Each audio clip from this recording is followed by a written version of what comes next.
So, starting up the F-16 in DCS world, let's get started.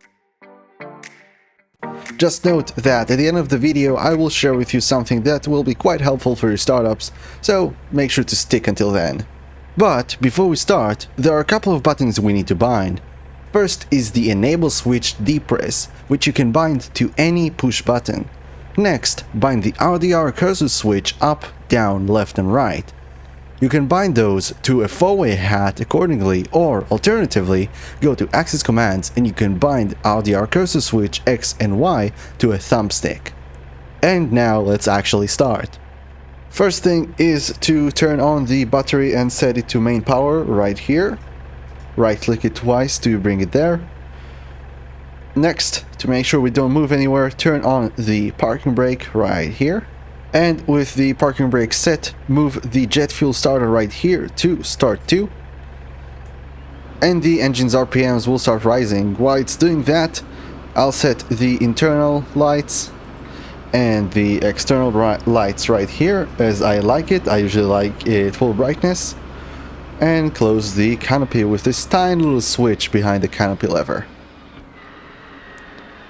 There we go. And once the electric motor stops going, you can close the lever. And I'll also turn on the taxi lights right here.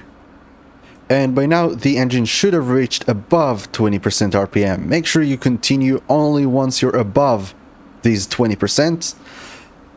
And when you're there, push the throttle to idle by pressing right shift and home on your keyboard. The RPMs will start going up. And while this is happening, if you're new to DCS and especially the F-16, consider joining my Discord, linked in the description. And with the engine fully started, no data will show on the HSI between your knees, and you can set the standby altimeter to elec. You know it's not in elec when PNEU shows up right here, so press and hold left click on this, and there we go. PNEU disappeared and we're in the elec mode. Uncage the SAI and bring it to the horizon.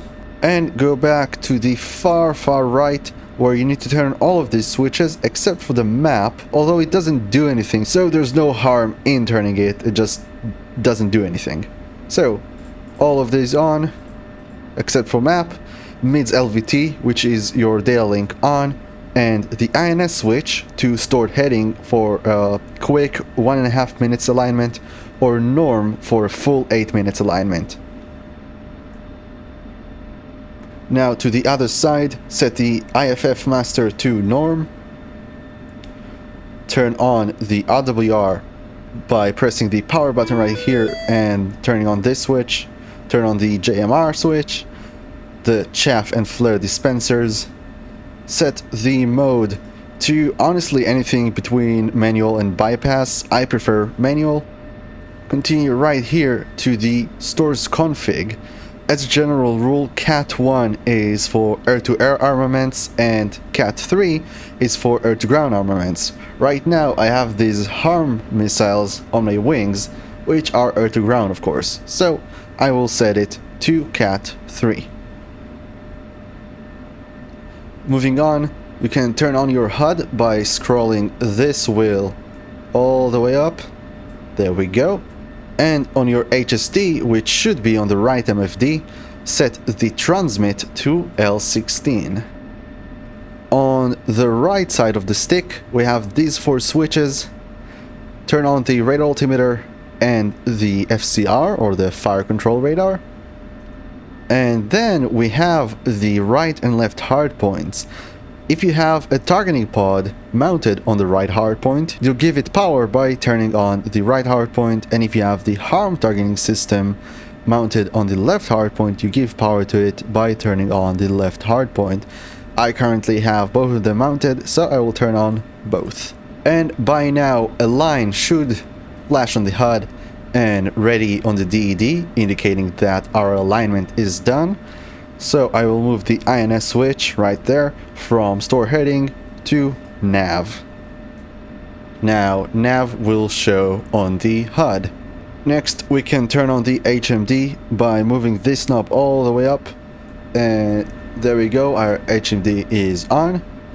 And we need to align it. That's done by going into list and then 0 for miscellaneous and RCL or recall for the helmet mounting queuing system menu. Now press sequence to go into the HMCS alignment page. There you go, HMCS align. And to start the alignment process, press 0 on the ICP, and now we have a cross on the HMD and a cross on the HUD.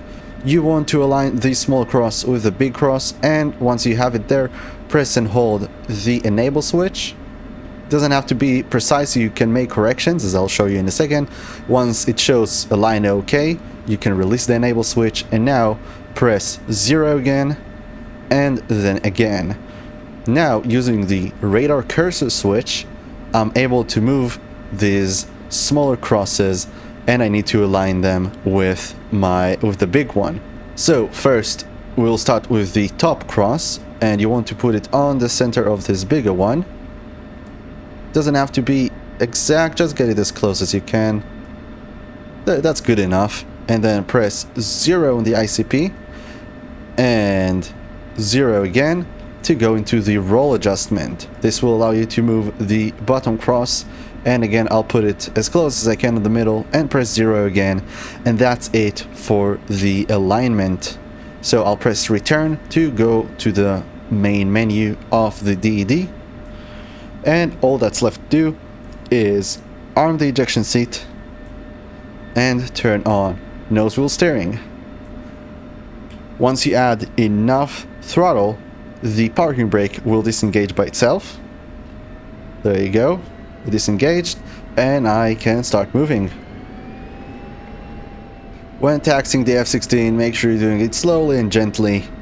It has a tendency to tip over, so treat her nicely. And as I mentioned, I have something that will help you with your startups, and that's a checklist for a quick and simple startup in the F-16 that I have made. It's linked down in the description, so feel free to download it and use it for your startups. And getting onto the runway, I'll just make sure that everything is clear. There we go, looks good.